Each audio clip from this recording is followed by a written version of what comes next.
रामकृष्ण हरी. पंजाबी डाळ तडका.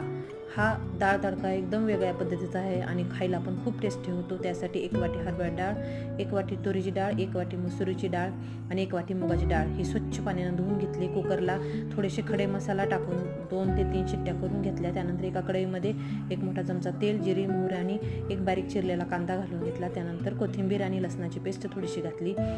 1 बारीक चिरलेला टोमॅटो घालून घेतलं. थोडीशी हळद घातली आणि मसाले, गरम मसाला, कसुरी मेथी, लाल मिरची पावडर, धने पावडर, थोडासा हिंग आणि चवीनुसार मीठ हे सर्व साहित्य ह्या फोडणीमध्ये घालून घेतलं. एकदम छान अशी फोडणी तयार झाली. त्यानंतर ही शिजवलेली डाळ त्यामध्ये घालून घेतली आणि छान उकळी येऊन दिली. आता त्याला एकदम मस्त अशी टेस्टी वरनं डाळ तडका दिला. नंतर त्या तडक्यासाठी एका पातेल्यामध्ये 1 मोठा चमचा तेल, भरपूर लसूण घालून घेतला, जिरे, कढीपत्ता आणि थोडीशी बेडगी मिरची घातली आणि ह्या डाळ तडक्याला असा मस्त